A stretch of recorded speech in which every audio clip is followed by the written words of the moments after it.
이 말씀이 오늘 우리에게도 능력의 말씀이 되기를 주님 이름으로 축복합니다.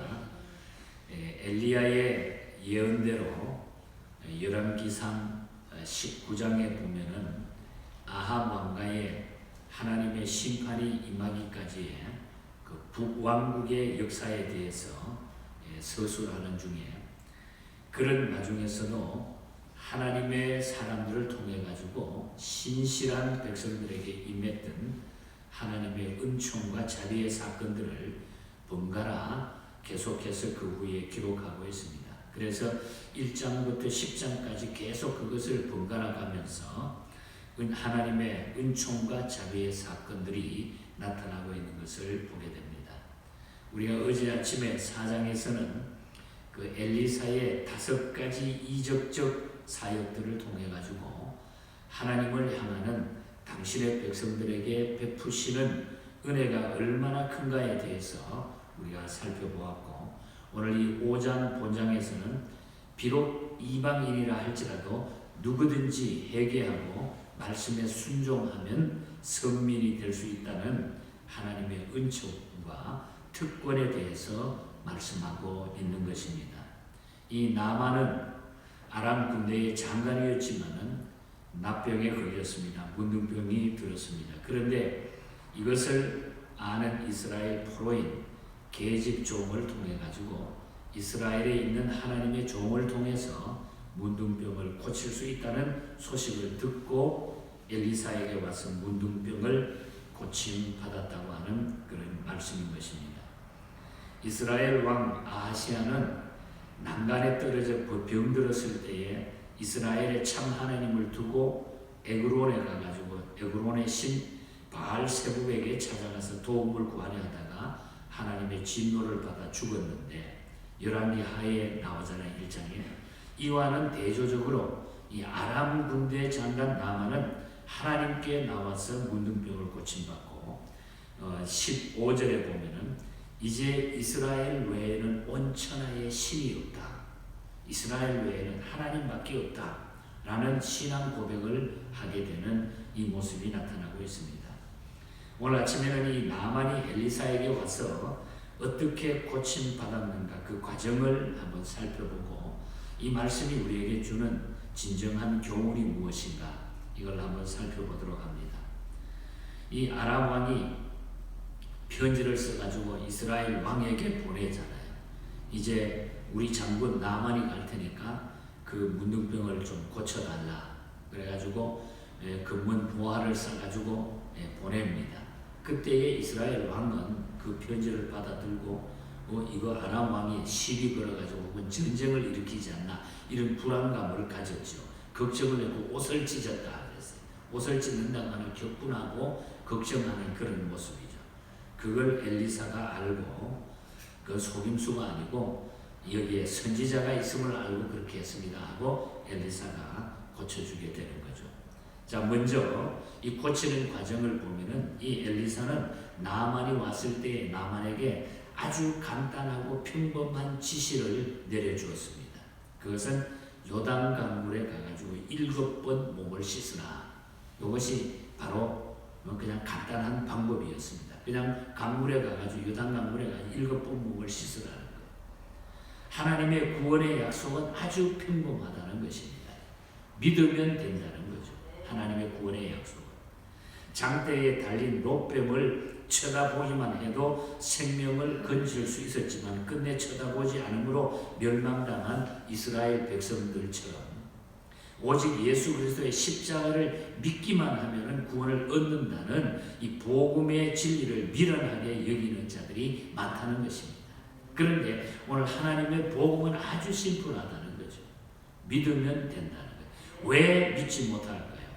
많은 사람들은 하나님께서 우리를 구원하는 방법이 특이해야 한다고 생각하기 때문에 뭐 대단하게 어떤 일이 벌어지는 줄 이렇게 착각을 하고 있는 거죠. 하지만 하나님이 우리를 구원하는 방법은 아주 쉽습니다. 믿음은 구원받는다. 믿기만 하면 구원이다. 이 사실을 보여주는 것이 바로 오늘 이 나만의 사건을 통해서 우리에게 보여줍니다. 믿으면 고쳐진다. 믿으면 구원받는다. 그러므로 우리는 하나님의 은혜로 내가 구원받았다. 그래서 우리가 믿을 수 있다고 하는 것이 또 말씀드리지만 그게 하나님의 은혜. 내가 예수 믿을 수 있다고 하는 것이 이게 얼마나 놀라운 하나님의 은혜입니까? 안 믿어지면 너무 쉬워서 아마 안 믿어질 줄 모르죠. 그래서 우리는 내가 하나님의 은혜로 예수 믿게 됐다고 하는 거. 할렐루야 여러분. 예수 믿게 됐다고 하는 거. 그래서 오늘 아침에 남달리 이렇게 하나님의 자녀로 선택하고 선택해 주시고 내가 예수 믿는 하나님의 사람이 됐다. 믿음의 사람이 됐다. 이거면 최고입니다. 그 어떤 것보다도 최고의 우리는 복을 누리고 있다는 거죠. 그리고 이런 치료 방법에 대해 가지고 나만은 처음에는 역겨움을 느끼고 분노했어요. 이 말을 듣고 나서 나만이 순수하게 못하잖아요. 우리라도 그렇잖아요. 어떻게 그것을 바로 믿을 수 있겠어요. 그래서 처음에는 역겨움을 느끼고 분노했습니다. 나만 장군. 그런 생각하기를 특별한 대접을 하면서 자기를 위해 가지고 선지자가 나와가지고 안수 기도하면서 고쳐줄 것을 기대했다가 이런 기대가 어긋나니까 그는 대노했다. 11절에 보면 노했다. 하지만 나만은 두 가지 사실을 자기가 잊어버린 겁니다. 첫째는 그가 자기 자신이 문둥병자라고 하는 사실을 잊어버렸어요. 그러므로 당연히 겸손해야 될 사람은 자신이었는데 내가 지금 문둥병을 고치기 위해서 내가 환장하는 것을 잊어버렸다고 하는 거예요. 또 다른 하나는 그가 탄원자임을 잊어버렸다는 거예요. 오늘날 많은 사람들이 교회 속에서도 하나님 앞에서도 사람 앞에서도 자존심 때문에 격분하다가 하나님의 은혜를 잃을 때가 있다는 거죠. 탄원하는 자, 우리가 간구하는 자, 내가 부탁하는 자, 내가 안타깝게 모든 것을 내가 구하는 자라고 하는 것을 잊어버렸다. 나만이 이 두 가지를 잠깐 잊어버린 거예요. 그래가지고 그냥 화를 내었다. 노를 경노했다. 그러므로 우리 모두는 죄인임을 알아야 된다는 거죠. 하나님 앞에 구원받는 거죠. 내가 죄인임을 인정하는 거예요. 하나님의 은혜로 나된 것을 알아야 하며 남을 나보다 낮게 여길 줄 아는 것이 우리가 하나님 앞에 구원받은 자들의 삶이라는 거죠. 그래서 나만은 처음에는 이 이야기를 듣고 그냥 역겨워가지고 노를 바라는 이 모습이 나타나고 있습니다. 당연한 거죠. 어떻게 보면 우리 인간이 가지고 있는 감정 때문에 그렇게 표현될 수밖에 없어요. 그러나 마침내 그런 순종함으로 병고침을 받았다는 것입니다. 그는 처음에 자신의 나라의 강을 생각했어요. 강물에 가서 요단강에 가서 몸을 7번 씻으라 그랬더니 자기 자신의 나라에 있는 강물을 생각했어요. 그곳은 요단강보다 더 깨끗한 곳이었다는 거죠. 12절에 보면 그래서 다메섹강, 아바나와 아르바는 이스라엘의 모든 강물보다 낫지 아니하냐. 우리나라에 있는 강이 얼마나 강물도 깨끗하고 더 좋은데 이거 무슨 소리냐. 화를 냈다는 거죠. 하지만 그 강물이 좋았을지는 모르지만 선지자가 하나님이 지적한 강은 아니었다는 거죠. 하나님이 지적하는 것이 중요하다. 하나님이 어떻게 하라, 어떤 곳을 지명하느냐, 어떻게 하라, 그것이 중요하다고 하는 것이죠. 치유의 능력은 강에 있는 것이 아니라 하나님의 능력에 있다고 하는 것입니다. 치유의 능력은 하나님의 손에 달렸다. 그래서 그는 7번 물에 들어갔을 때에 문둥병이 완전히 고침받았어요. 완전히 순종했죠.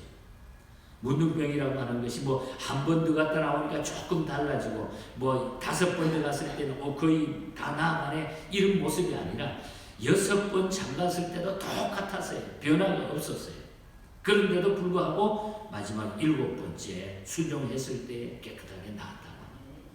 이것은 우리가 하나님 앞에 순종이 중요하다고 하는 것입니다. 완전한 믿음의 순종을 의미하고 있다는 거죠. 그는 이방인으로서 하나님께 대한 지식이 전무한 상태였음에도 불구하고 하나님의 사람의 말에 온전히 순종함으로써 문둥병을 고치게 됐다고 하는 것입니다. 여러분, 죄라고 하는 것은 영적 문둥병입니다.